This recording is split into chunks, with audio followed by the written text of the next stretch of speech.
فخری زبین و زمن سرمایہ علم و فن مجدد دین و ملت امام عشق و محبت سیدی سرکار اعلیٰ حضرت امام احمد رضا خان علیہ رحمۃ الرضوان اپنے آقا مصطفیٰ کریم صلی اللہ تعالی علیہ وآلہ وسلم کے شب معراج شریف کا نقشہ کھینچتے ہیں۔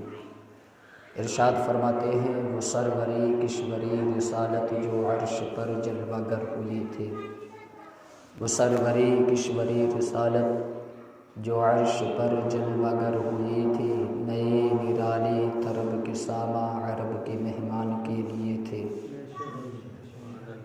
یہ جو معراج شریف کی رات اور اس رات کا جو عظیم معجزہ اللہ رب العزت نے اپنے محبوب کو عطا فرمایا، یعنی بلا کسی حجاب کے مصطفیٰ کریم صلی اللہ تعالی علیہ وآلہ وسلم نے اپنے ماتھے کی نگاہوں سے اپنے خالق، اپنے مالک، اپنے پروردگار کا مشاہدہ کیا، دیکھا انہیں اپنے ماتھے کی نگاہوں سے۔ اس سے پہلے یہ شان، یہ عظمت، یہ رفعت، یہ بلندیاں، یہ مقام، یہ رتبے کسی اور نبی کو اللہ نے عطا نہ فرمائے۔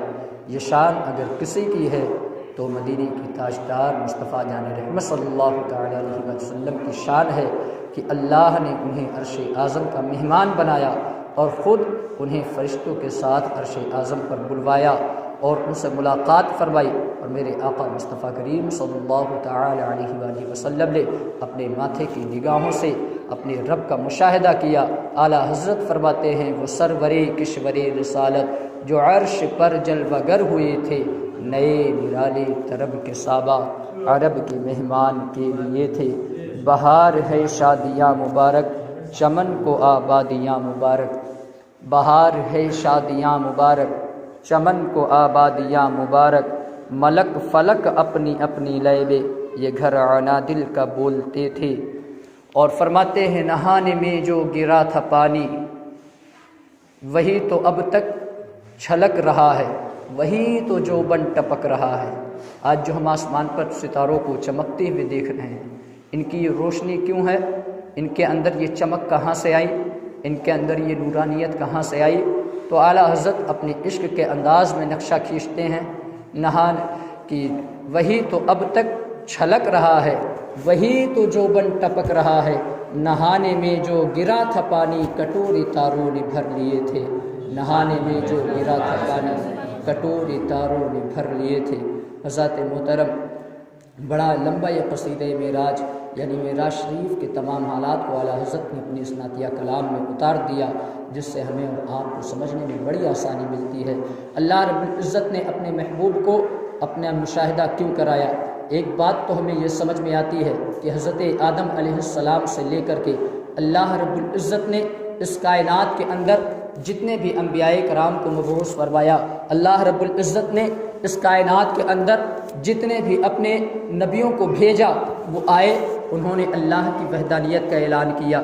ہر ایک آیا، آنے کے بعد اس نے کہا اے قوم کے لوگوں اللہ ایک ہے، اس کی عبادت کرو۔ قوم نے سوال کیا یہ بتاؤ کیا آپ نے اللہ کو دیکھا ہے؟ حضرت آدم ہو تب بھی سوال ہوا تھا کیا آپ نے اللہ کو دیکھا ہے؟ حضرت آدم نے کہا نہیں دیکھا نہیں، سنا ہے، اللہ نے مجھے بتایا ہے کہ اللہ ایک ہے، اللہ موجود ہے اور وہی عبادت کے لائق ہے۔ ان کے بعد حضرت نوح علیہ السلام آئے، انہوں نے بھی قوم سے کہا اللہ کی وحدانیت کا اعلان کیا اور کہا اے قوم اللہ ایک ہے، اللہ کو ایک جانو اور اس کی بارگاہ میں سجدے کیا کرو، وہی عبادت کے لائق ہے۔ قوم نے پھر سوال دہرایا یہ بتاؤ کیا آپ نے اللہ کو دیکھا ہے؟ اللہ کے پیغمبر نے کہا نہیں ہم نے اللہ کو تو نہیں دیکھا ہے، ہم نے اللہ کا دیدار تو نہیں کیا ہے، لیکن ہم نے سنا ہے، ہمیں بتایا گیا ہے کہ اللہ ہے اور وہ موجود ہے اور وہی عبادت کے لائق ہے۔ ان کے بعد حضرت شیس علیہ السلام آتے ہیں، انہوں نے پیغمبریت کا اعلان کیا، اللہ کی وحدانیت کا اعلان کیا، لوگوں کو خدا کی طرف دعوت دے کر کے بلائی، ایک خدا کی عبادت کے لیے لوگوں کو بلایا۔ لوگوں نے پھر سوال کیا تھا اے آپ بتائیے کہ آپ نے اللہ کو دیکھا ہے؟ کیا آپ نے اپنے خالق و مالک کا دیدار کیا ہے؟ حضرات یہ کیوں سوال ہو رہے تھے؟ سوال اس بنیاد پر ہو رہے تھے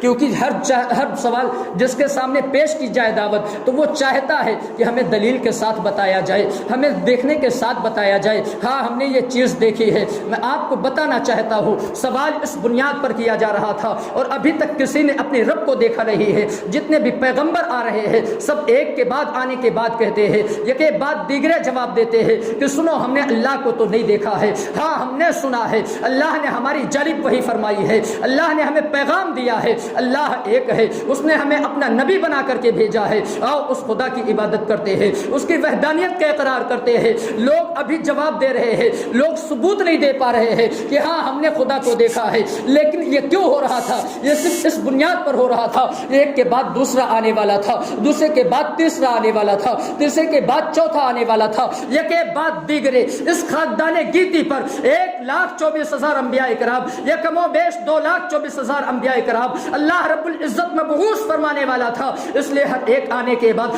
دوسرے کا دفاع کرتا تھا، وہ بھی اسی بات کو دہراتا تھا، وہ بھی اسی چیز کی دعوت دیا کرتا تھا۔ لیکن جب نبی پیدا کیے گئے ہیں، جب نبی بھیجے گئے ہیں اس دنیا کے اندر، تو معاملہ یہ تھا کہ اب نبی کے بعد کوئی نبی پیدا ہونے والا نہیں ہے، اس رسول کے بعد جو رسول آخر میں بھیجا گیا ہے، جو ہمارے اور آپ کے آقا ہے، اب ان کے بعد کوئی دنیا کے اندر آنے والا نہیں ہے، ان کے بعد نبوت کا دروازہ بند کیا جائے گا۔ اب اگر لوگ ثبوت مانگیں گے تو لوگوں کو ثبوت دینے کی ضرورت ہے۔ لوگ جب پوچھیں گے کیا تم نے اللہ کو دیکھا ہے، اور پلٹ کر کے پھر وہی پہنچتے ہیں۔ حضرت آدم سے سوال ہوا اللہ کو دیکھا، ہم نے اللہ کو نہیں دیکھا بلکہ ہم نے سنا ہے۔ حضرت نوح سے سوال ہوا اللہ کو دیکھا، انہوں نے پھر جواب دیا تھا نہیں ہم نے اللہ کو نہیں دیکھا ہے بلکہ ہم نے سنا ہے۔ ضرورت تھی جتنے بھی انبیاء کرام آئے سب نے یہی جواب دیا تھا، ہم نے اپنے رب کو نہیں دیکھا ہے، ہم نے تو صرف سنا ہے۔ اللہ ہے، اللہ موجود ہے اور وہی عبادت کے لائق ہے، وہ تنہا ہے، وہ ایک ہے، سب نے یہی جواب دیا تھا۔ ضرورت تھی کوئی ایک ایسا ہوتا جو دیکھ کر کے بولتا، جب سب نے یہی جواب دیا تھا کہ ہاں ہم نے سنا ہے، ہم نے سنا ہے، لیکن جب باری آئی آمنہ کے لال کی، اللہ رب العزت کی اس محبوب بندے کی، جب ان سے سوال کیا گیا تھا ہاں یہ بتائیے کہ آپ نے اللہ کو دیکھا ہے، تو میرے نبی نے فرمایا تھا ہاں میں نے اپنے رب کو اپنے ماتھے کی نگاہوں سے دیکھا ہے اور دنیا کو پیغام دے دیا تھا، دیکھو ہم جو کہتے ہیں وہ بات بالکل سچی تھی۔ اس لیے کہ یہاں ثبوت کی ضرورت ہے، یہاں دلیل کی ضرورت ہے، اور میرے نبی نے اپنے واقعہ معراج سے بیان فرما دیا، اللہ نے عرش اعظم کا مہمان مجھے بنایا اور میں نے اپنے ماتھے کی نگاہوں سے اپنے رب کا مشاہدہ کیا ہے۔ اللہ رب العزت نے اپنے محبوب کو وہ شان عطا فرمائی، عرش کا مہمان بنایا، اور یہ کوئی چھوٹی موٹی بات نہیں، یہ بہت بڑی شان ہے۔ یہ شان کسی اور کو میسر نہیں ہوئی۔ 1,24,000 انبیاء کرام آئے، لیکن ان میں سے یا کم و بیش 2,24,000 انبیاء کرام آئے، لیکن ان میں سے کسی کو اللہ نے یہ شان نہیں دی، اللہ نے یہ مقام نہیں دیا، یہ رتبہ نہیں دیا۔ معراج ہر ایک نبی کو ہوئی ہے، معراج ہر ایک نبی کی ہوئی ہے، لیکن ان کی معراج الگ تھی۔ اس دنیا کے اندر جتنے بھی انبیاء کرام آئے اللہ نے ہر ایک کو معراج کا معجزہ دیا ہے، لیکن جو معراج میرے آقا مصطفیٰ کریم صلی اللہ علیہ وسلم کو اللہ نے عطا فرمائی وہ کسی نبی کو ملی نہیں، وہ کسی رسول کے حصے میں نہیں ہے۔ اس لیے کہ اس دنیا میں جو معراج ہوئی انبیاء کرام کی وہ اس دنیا کی سرزمین پر ہوئی ہے، لیکن میرے آقا کی معراج جو ہوئی ہے وہ زمین سے چل کر کے آسمان کی بلندیوں تک گئی ہے، یہاں تک کہ عرش اعظم سے آگے بھی گئی ہے، وہاں تک گئی جہاں جبریل کے پر تھک جاتے ہیں، جہاں فرشتوں کا گزر نہیں ہو سکتا ہے، جہاں فرشتے نہیں جا سکتے ہیں۔ میرے آقا مصطفیٰ کریم صلی اللہ علیہ وسلم آج کی اسی شب نور میں اب وہاں تک آپ تشریف لے کر کے گئے تھے۔ حیرت کی تو بات تو یہ ہے، اور ہمارے مقدر کی بات، ہمارے نصیبے کی بات میں آپ کو بتاؤں، وہ جو شب تھی 27ویں رجب کی شب، اختلاف ہے لیکن جمہور علماء کا قول اور جمہور محدثین کا قول یہ ہے کہ 27 رجب ہی کو مصطفیٰ جان رحمت کو معراج عطا ہوا، جمہور لوگوں کا قول ہے، اور جس پر تمام علماء متفق ہو جائے وہ بات درست مان لی جاتی ہے، صحیح مان لی جاتی ہے۔ 27 معراج شریف کو اللہ رب العزت نے اپنے محبوب کو عرش اعظم کا مہمان بنایا، اسے اپنا قرب خاص عطا فرمایا، اور علامہ ابن حجر مکی رحمۃ اللہ تعالی علیہ فرماتے ہیں وہ جو 27ویں شب تھی وہ پیر کا دن تھا۔ الحمدللہ آج کی بھی جو 27ویں شب ہے وہ پیر کا دن گزر کر کے گیا ہے۔ میرے آقا مصطفیٰ کریم صلی اللہ علیہ وسلم مکہ شریف سے ہجرت کر کے جب تشریف لائے تھے وہ بھی پیر کا دن تھا، جب آپ پیدا ہوئے ہیں وہ بھی پیر کا دن تھا، تھا جب آپ نے مدینے میں وصال فرمایا ہے وہ بھی پیر کا دن تھا. پتہ چلا پیر کا دل اپنے دامن میں بڑی فضیلتیں رکھتا ہے, اپنے اندر بڑی برکتوں کو سمیٹ کر کے رکھتا ہے. یہاں پر کچھ لوگ اعتراض کرتے ہیں کہ مصطفیٰ کریم کی جو معراج ہوئی ہے وہ جسمانی ہوئی ہے یا روحانی ہوئی ہے. بہت سارے لوگ ایسے ہیں جو جسمانی معراج کا انکار کرتے ہیں. نہیں, ایک لمحے کے اندر, ایک رات کے ایک چھوٹے سے حصے کے اندر, مختصر سے وقت کے اندر یہ کیسے ممکن ہو سکتا ہے کہ کوئی زمین سے اٹھ کر کے آسمان کی بلندیوں تک گیا ہو, اور صرف آسمان کی بلندی ہی نہیں بلکہ عرش اعظم تک گیا ہو. اور عرش اعظم وہ جگہ جہاں کوئی نہ پہنچ سکتا ہو, جہاں کسی کا گزر نہ ہو, جہاں کے حالات کسی کو پتہ نہ ہو. ایک چھوٹی سی مدت کے اندر بھلا یہ کیسے ممکن ہو سکتا ہے؟ کوئی جنت کا بھی مشاہدہ کر لے, کوئی جہنم کا بھی مشاہدہ کر لے, کوئی مسجد اقصی کے اندر نماز بھی پڑھا دے, کوئی مسجد حرام کے اندر جس کے لیے سواری بھی لے کر کے آئی جائے. کیسے یہ ممکن ہو سکتا ہے؟ ایک چھوٹے سے وقت کے اندر, ایک چھوٹی سی مدت کے اندر یہ معراج جسمانی نہیں ہو سکتی ہے. لوگ اسی بات کو دلیل بنا کر کے کہتے ہیں کہ یہ معراج جو مصطفیٰ کو ہوئی ہے یہ جسمانی نہیں ہوئی ہے بلکہ روحانی معراج ہوئی ہے, خواب کے اندر معراج ہوئی ہے. میں آپ کو بتانا چاہتا ہوں, میں نے قرآن مقدسہ کی جو آیت کریمہ پڑھی ہے, اللہ ارشاد فرماتا ہے سبحان الذی اسری بعبدہ لیلا من المسجد الحرام الی المسجد الاقصی. پاک ہے وہ ذات جو اپنے خاص بندے کو لے گئی راتوں رات مسجد حرام سے مسجد اقصی تک. الاقصی الذی بارکنا حولہ لنریہ من آیاتنا انہ هو السمیع البصیر. کیوں لے گئی؟ تاکہ ہم اسے اپنی نشانیاں دکھائے جو ہم نے اس کے ارد گرد رکھی ہوئی ہے. اللہ دیکھنے والا اور اللہ سننے والا ہے. حضرات میں آپ کو بتاؤں, یہاں جو سبحان الذی اسری بعبدہ کا لفظ آیا ہے, عبد کے معنی جو قرآن میں چاہے جہاں بھی استعمال ہوگا, یا حدیث کے اندر چاہے جہاں استعمال ہو, یا عرب کی بولی میں عبد جہاں بھی بولا جائے گا, عبد نہ کبھی روح کے لیے تنہا بولا جاتا ہے, نہ عبد جسم کے لیے تنہا بولا جاتا ہے, بلکہ جب لفظ عبد عربی میں بولا جاتا ہے تو وہ روح اور جسم دونوں کے لیے بولا جاتا ہے. اور قرآن کے اندر اللہ نے بعبدہ کا لفظ فرما کر کے یہ بتا دیا ہے لوگوں, میں نے اپنے محبوب کو جو معراج عطا فرمائی ہے وہ روحانی نہیں تھی بلکہ وہ روح کے ساتھ ساتھ جسمانی معراج بھی تھی. اس سے پتا چلا کہ اللہ نے اپنے محبوب کو جو معراج عطا فرمائی ہے وہ روحانی معراج نہیں تھی بلکہ روح کے ساتھ ساتھ مصطفیٰ کا جسم بھی گیا تھا. عرش اعظم سے آگے خود مصطفیٰ کریم تشریف لے کر کے گئے تھے. حدیث پاک کے اندر بھی میرے آقا نے فرمایا ہے کہ مجھے جو معراج عطا ہوئی ہے وہ جسمانی معراج عطا ہوئی تھی. اور دوسرے دو دلیلیں ہو گئی, یعنی ایک تو قرآن کی دلیل بعبدہ کا لفظ جہاں آئے گا وہ تنہا روح کے لیے نہیں آئے گا, جسم کے لیے بھی آئے گا. اس سے پتہ چلا جسم کے ساتھ مصطفیٰ تشریف لے گئے. دوسری دلیل اللہ کے نبی نے خود حدیث پاک کے اندر فرما دیا کہ میں نے جسم کے ساتھ معراج فرمائی ہے. تیسری دلیل میرے آقا حدیث پاک کے اندر فرماتے ہیں کہ میرے لیے براق کی سواری کو پیش کیا گیا. اور یاد رکھے روح کو سواری کی ضرورت نہیں پڑا کرتی ہے, روح ایک آن میں ایک جگہ سے دوسری جگہ پہنچ جایا کرتی ہے, اسے کسی وسیلے کی ضرورت نہیں پڑتی ہے, اسے کسی سفر کرنے کے لیے سواری کی ضرورت نہیں پڑتی ہے. اور جو براق پیش کیا گیا ہے وہ اس بات کی دلیل ہے مصطفیٰ کریم کے جسمانی سفر کو پور مکمل کرنے کے لیے آپ نے براق کے سفر کو اختیار فرمایا ہے, براق کی سواری کو اختیار فرمایا ہے, اور براق پر سوار ہو کر کے آپ وہاں تشریف لے کر کے گئے ہیں. اور چوتھی دلیل تو یہ ہے, اللہ آپ یاد رکھے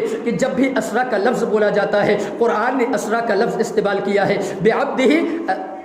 سبحان الذی اسری بعبدہ یعنی اسرا کا لفظ جب بھی بولا جائے گا وہ رات کے سیر کے اوپر بولا جاتا ہے. اور یاد رکھے اسرا کا لفظ خواب کے لیے استعمال نہیں ہوتا ہے, اسرا کا لفظ عربی میں روح کے لیے استعمال نہیں ہوتا ہے, بلکہ فرمایا گیا ہے اسرا کا لفظ جب بھی عربی میں استعمال ہوگا, عربی لغت میں جب بھی اس کے معنی ڈھونڈے جائیں گے تو اسی معنی میں آئے گا کہ جانے والا جسم کے ساتھ جا رہا ہوگا, سیر کرنے والا ٹہلنے والا وہ اپنے جسم کے ساتھ جا رہا ہوگا, تب اسرا کا لفظ استعمال کیا جاتا ہے. اور قرآن میں پروردگار عالم نے سبحان الذی اسری کا لفظ ارشاد فرما دیا ہے اور بتا دیا ہے اے لوگوں, میں نے اپنے محبوب کو جو معراج عطا فرمائی ہے یہ روحانی معراج نہیں ہے, یہ خواب کی بنیاد پر معراج نہیں ہے بلکہ یہ جسمانی معراج تھی. اللہ رب العزت نے اپنے محبوب کو یہ عظیم معجزہ عطا فرمایا ہے. یہاں پر ایک بات اور میں آپ کو بتا دوں, معجزہ جو کہلایا جاتا ہے جو ظاہراً جاگتے ہوئے نبی کی عادتوں کے خلاف, انسان کی عادتوں کے خلاف انبیاء کرام سے جو باتیں ظاہر ہو جایا کرتی ہے انہی کو کو معجزہ کہا جاتا ہے۔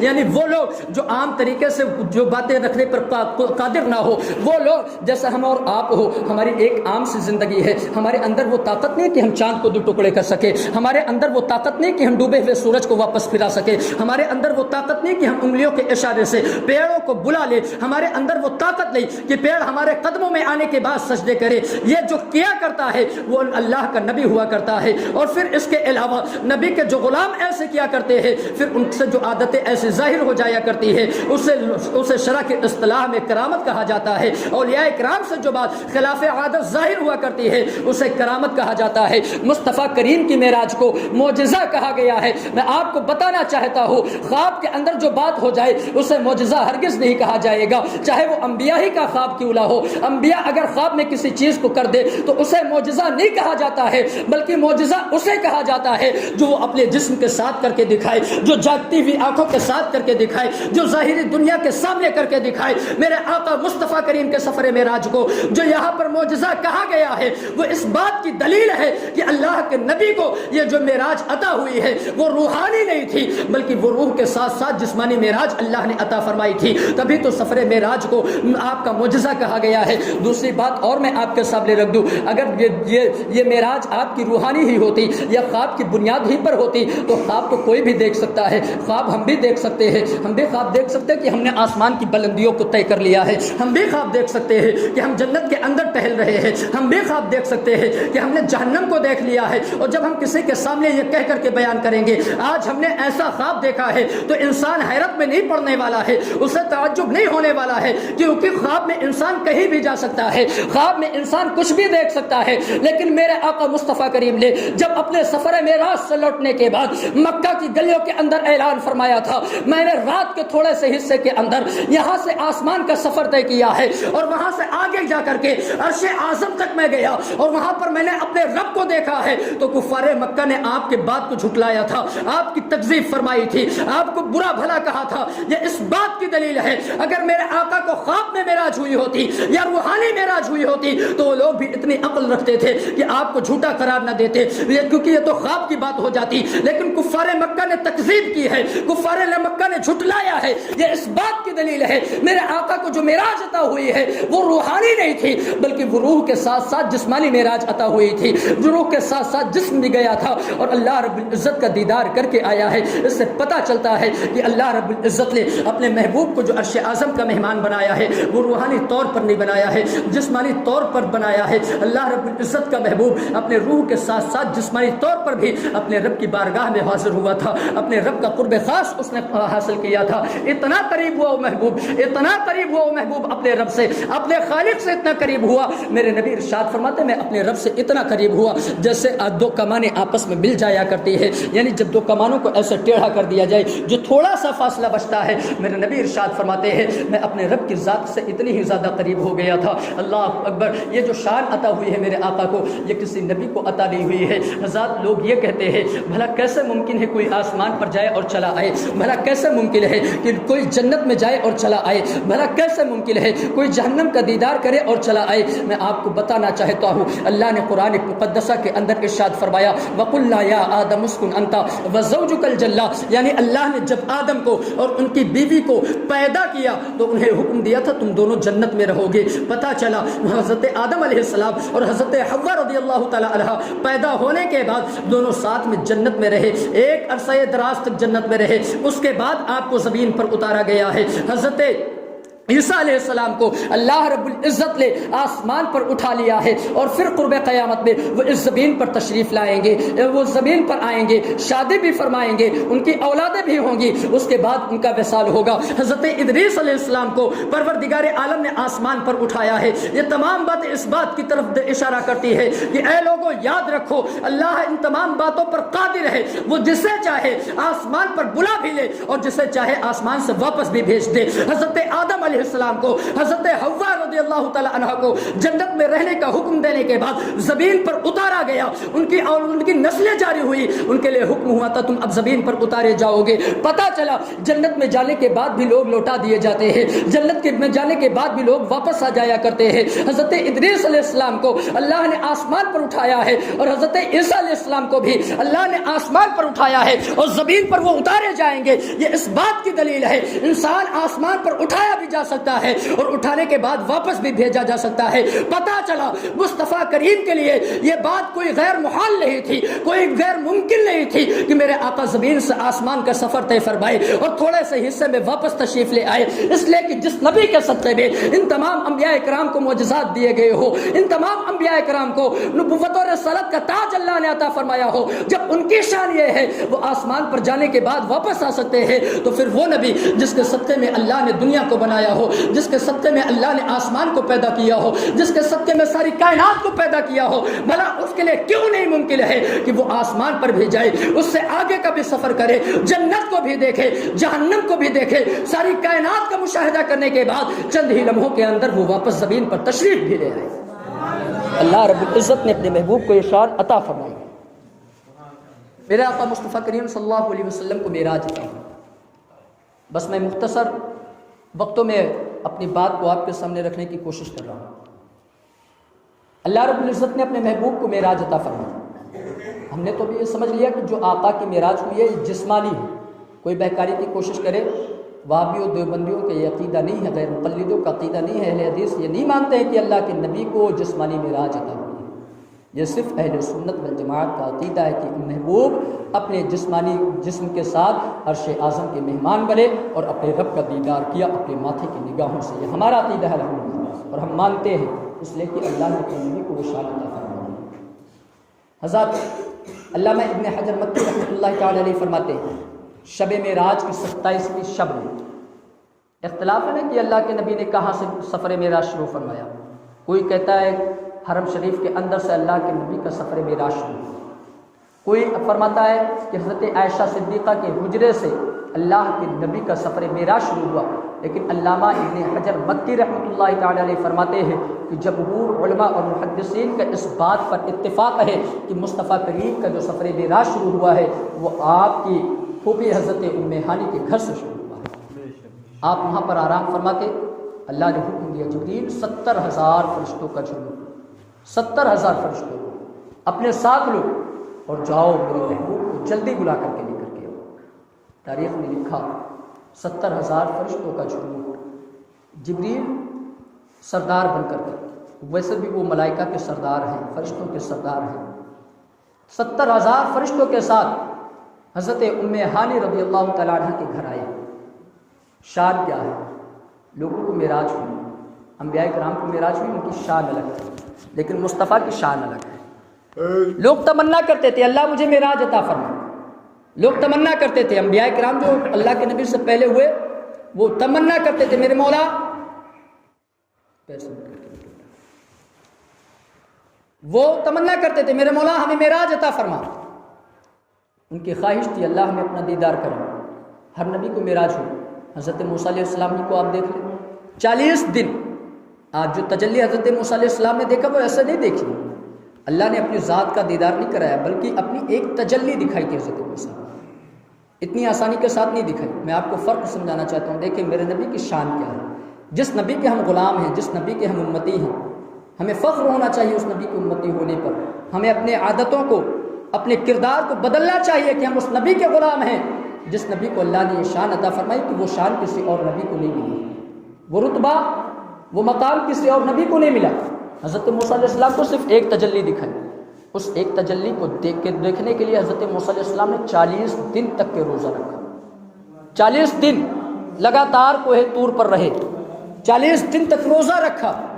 اس کے بعد اللہ نے جب انہوں نے کہا اللہ کی بارگاہ میں عریضہ پیش کیا، 9ویں پارے کے اندر اللہ نے اس کا بیان فرمایا رب ارنی انظر الیک، میرے مولا میں تجھے دیکھنا چاہتا ہوں۔ اللہ نے حکم دیا تھا لن ترانی، جب عریضہ تو پروردگار عالم نے اپنی ایک تجلی ظاہر فرمائی تھی، اپنی ایک تجلی ظاہر فرمائی، اور اس ایک تجلی کی تاب حضرت موسیٰ علیہ السلام نہ لا سکے، بے ہوش ہو کر کے گر پڑے زمین پر. کوہ طور زمین کے اندر تھوڑا سا دھسا. آپ دیکھیں صرف ایک تجلی اللہ نے کوہ طور پر ڈالی تھی اپنی, اس کی تجلی بہت ساری بے شمار ہے. اتنی تجلی ہے نا کہ اللہ رب العزت کے محبوب نے خود ارشاد فرمایا شب معراج پروردگار عالم نے میرے چہرے میں اپنے حجاب کے 70,000 پردے ڈالے. مصطفیٰ کریم صلی اللہ علیہ وسلم کے چہرے پر اللہ رب العزت نے اپنے حجاب کے 70,000 پردے ڈالے. صرف ایک محبوب کو اتنے پردے دے دی.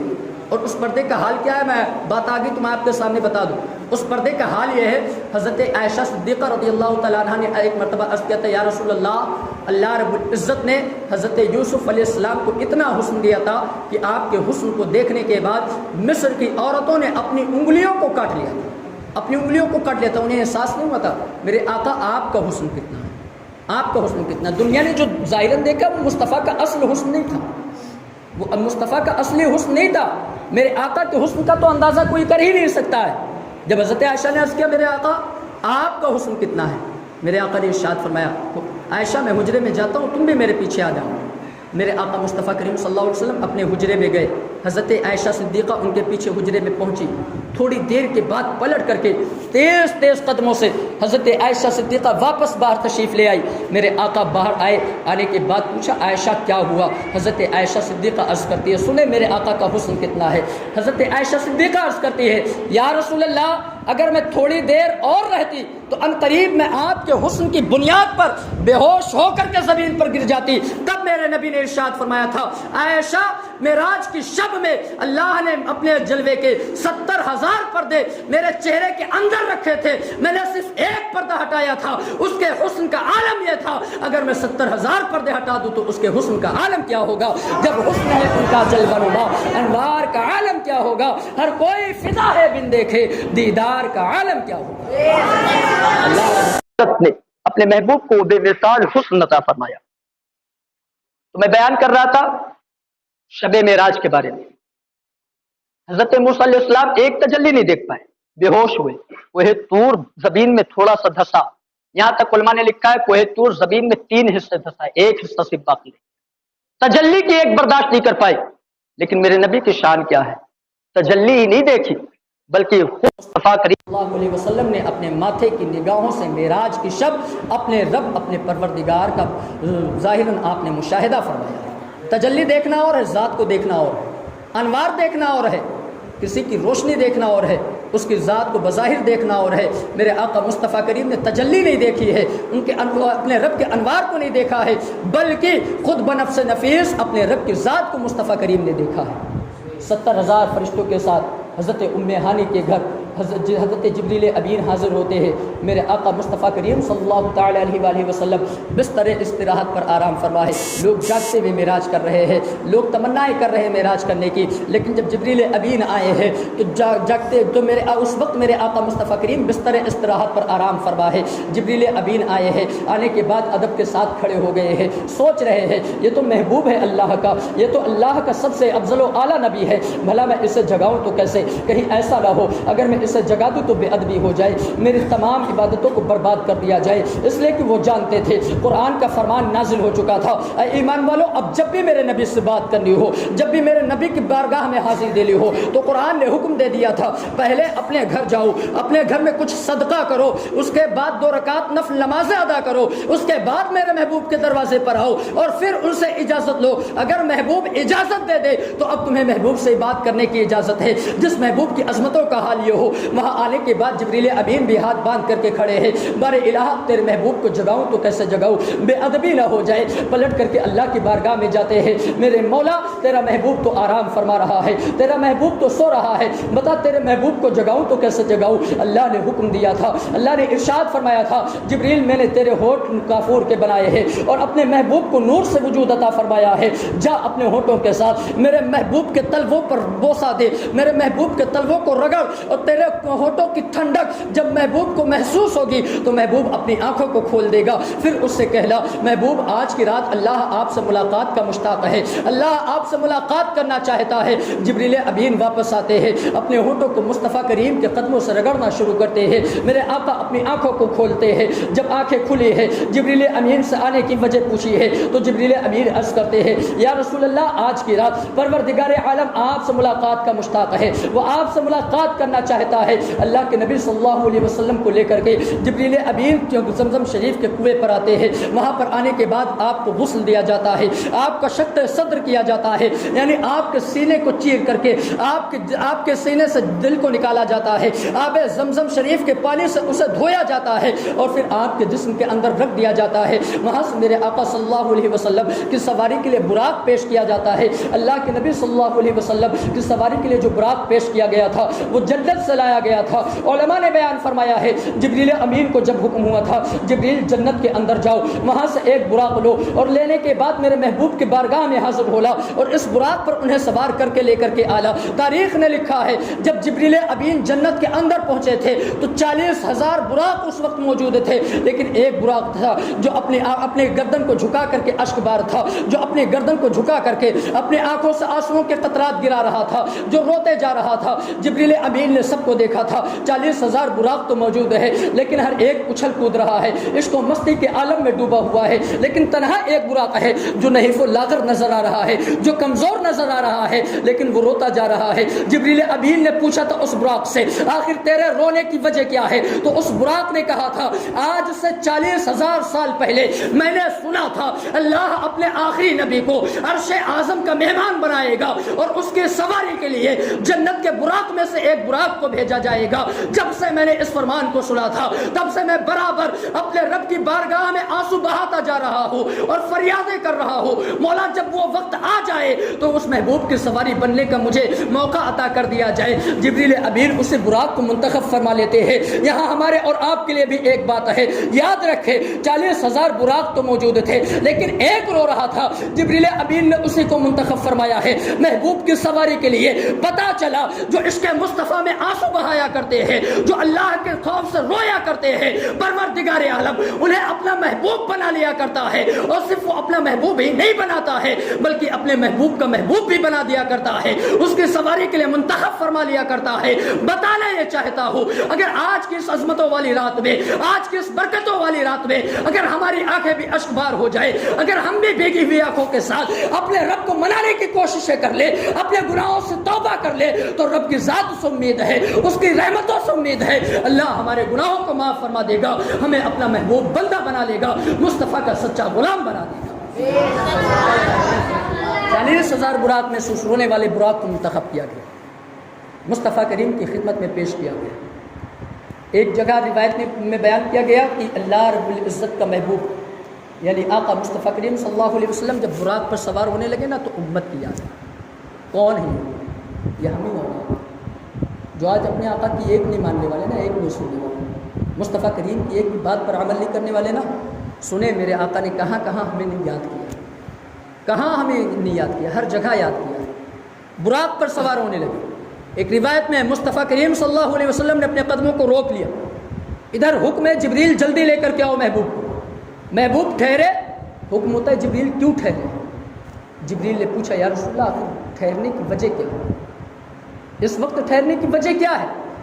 اللہ کے محبوب نے ارشاد فرمایا جبریل مجھے اپنی امت کی یاد آ رہی, اپنی امت کی یاد آ رہی. سفر معراج میں اللہ کے نبی نے ہمیں صرف ایک جگہ نہیں یاد فرمایا بلکہ متعدد جگہ پر یاد فرمایا. ابھی سفر کی ابتدا ہو رہی ہے, شروع ہونے والا ہے سفر, اسی وقت سے اللہ کے نبی ارشاد فرماتے جبریل مجھے اپنی امت کی یاد آ رہی. جبریل امین نے عرض کیا مولا امت کو یاد کر. اللہ نے ارشاد فرمایا میں جبریل وعدہ کرو اللہ رب العزت آپ کی امت کو آپ کے حوالے کر دے گا, آپ کی امت کو آپ کے حوالے کر دے گا, آپ جیسے چاہے اپنی امت کے ساتھ سلوک کریں حشر کے میدان میں. میرے آقا مصطفیٰ کریم صلی اللہ تعالی علیہ وسلم براق پر سوار ہوتے اپنے سفر کو شروع فرماتے ہیں. مسجد حرام سے سواری چلی, مسجد اقصیٰ تک پہنچی. جتنے بھی انبیاء کرام اس سے پہلے اس دنیا سے جا چکے تھے, تشریف لے جا چکے تھے, 1,24,000 یا کم و بیش 2,24,000 تمام انبیاء کرام صف بہ صف کھڑے.